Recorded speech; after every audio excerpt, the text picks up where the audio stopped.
Did you know that love is all around you?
Did you know that love is all around you?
God.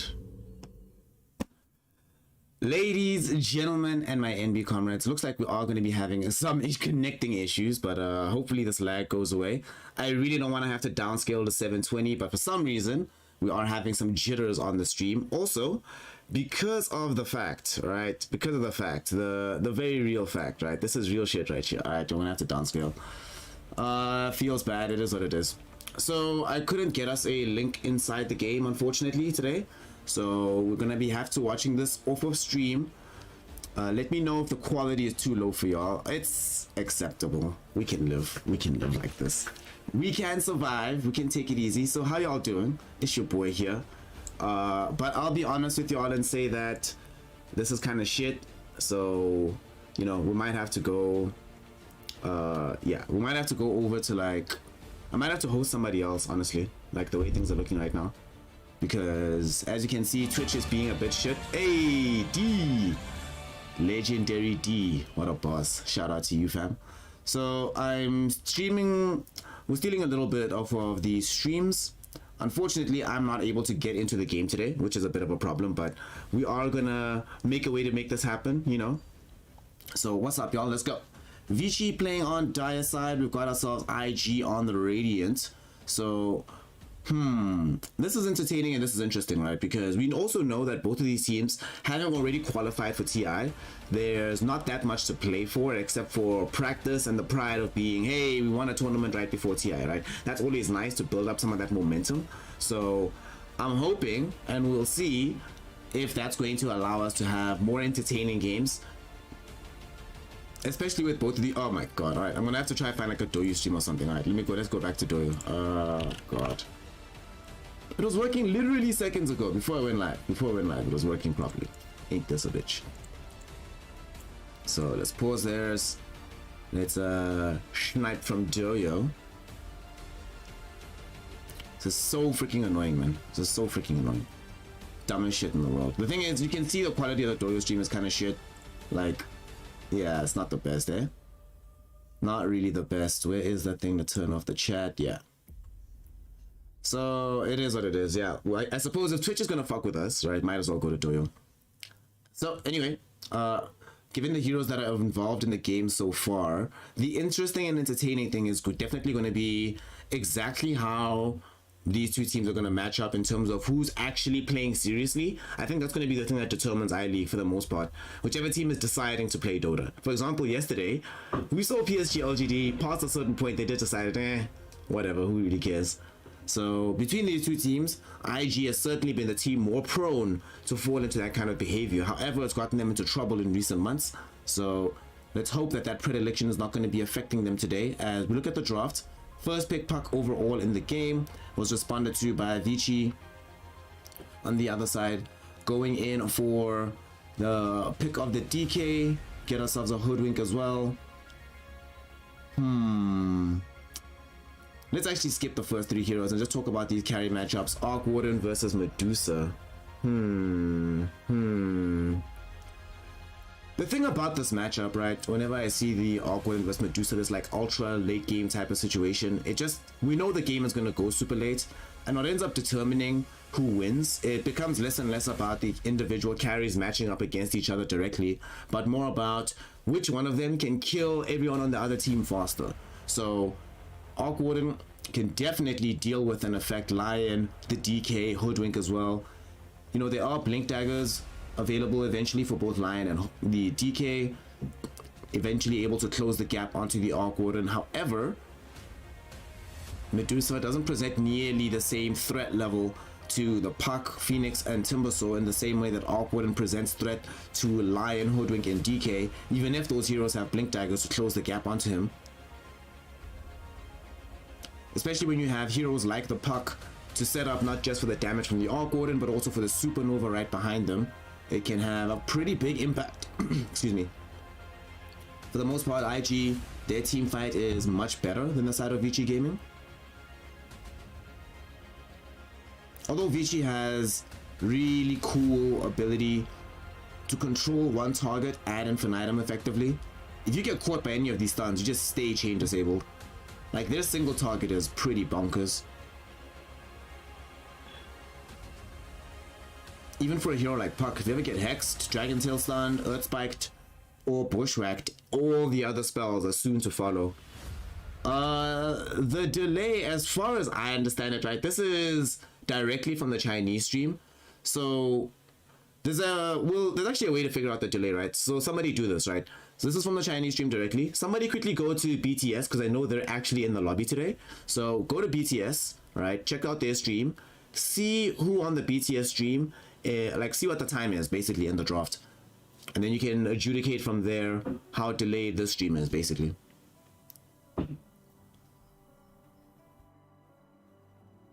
Shadow Shaman gonna be the hero that gets picked 9th here for the side of IG. This hero has been ignored pretty much the world over ever since we've gotten into the latter portion right now of 729. It's been quite interesting, right? Because this was a hero that for the longest time was picked almost as much as Lion was, in large measure to deal with this Puck, which has become and still remains one of the preferred heroes in the meta. This time around though, I think the priority with this is firstly having some disable against the Medusa, like at some point in the game, even before she's able to cast out the Stone Gaze. But the big deal, look at the draft, right? Before this, they didn't really have a way to push down towers without Arc Warden being there. And sometimes you want to be able to have a situation where even if Arc Warden is farming a different part of the map, the team still has threat on some of these objectives after taking a fight. Because they have strong fighting ability even without the Arc Warden with the first 3 heroes, and you want somebody who can help you get something objective on the map afterwards. See the last pick Darkseer here for the off lane. So that means that we're going to be playing mid on the DK for Ori. Okay. I'll admit I didn't necessarily expect that. I thought this was definitely going to be the offlane DK that we've come to just see pretty much every other game now. So, somewhat peculiar that this is the decision at the end of the day, but it's okay. Darkseer, definitely for Old 11, the priority is going to be Aghanim Scepter this game, so you can make sure that you apply it towards this Poyoyo Medusa. That way Erica will have easy ways of surviving the fight. Even if he does get chain disabled eventually, or initially rather, then you can bail him out of trouble. And also by going for this Darkseer, they know that the chain disable from the Shadow Shaman right now does require him to channel the shackles. You have a vacuum to be able to interrupt that in tandem with the Earth Spike, the Hex, Dragon Tail Stun. Lots of ways to make sure that Medusa can get out of that disable. You give her Surge so she can get out and away from the Waning Rift from Puck. If there is a Dream Coil, then you drop in the Wall of Replica directly on top of her. Makes it difficult for the enemy to close that gap. Even though she's Dream Coiled in one position, she can just stand in her ground and fight around that area. Still though, it's complicated, right? Because I would actually normally want to be really in favor of IG's draft, but I don't like the Arc Warden. As much as I think that the rest of the draft can be fairly decent against what Vici has put on the table, this Arc Warden just feels so odd to me. And oh god, this quality. How's the quality for y'all? I'm gonna go check. Is this ahead of the BTS stream? Alright. So technically I'm more live than they are. Lenzino was heard. And yo, make your bets, y'all. Can make your predictions for the next 5 minutes. Decide exactly where this is gonna go. 8 seconds between me and BTS. Ah, it's all good. We see a fight now happening as they manage to catch and kill Phoenix. To be honest, I can barely see what's happening on screen, so I'm gonna try and get back in on the BTS one. Because I know on Twitch, at the very least, the encoding is such that you can see clearly heroes on the map. Alright, you see, look at the difference between, we just saw this exact same movement, this one smoke gank, but look at the difference in stream quality, but keeps lagging. Twitch, what's happening? Ah, what a frustrating fucking day. I'm sorry, I'm also being uncouth with the language, y'all, my bad. We are gonna temper this for the rest of the stream and the rest of the, I need to find a way to get this to work properly. My gosh. It's just so frustrating. Just provided we can get this to work, right? Then so many problems just go away. Alright, we good? We good, Twitch? We alright? We straight, y'all? We straight, cuz? Let's see. Let's see. Let's see. Yeah, the homie's not online. No, he's not online. Also, please, y'all, let's keep that on the down low. Those of y'all who were there yesterday, who know what happened, let's keep that on the down low. You know, I don't want to put him in an awkward position where if people want to ask about what's going on there. Also, since we are in this situation, hold on, just find this game stream, because I of course do not want to run afoul of the BTS gang. Also, nobody, please, 100% of y'all, nobody snitch about this, right?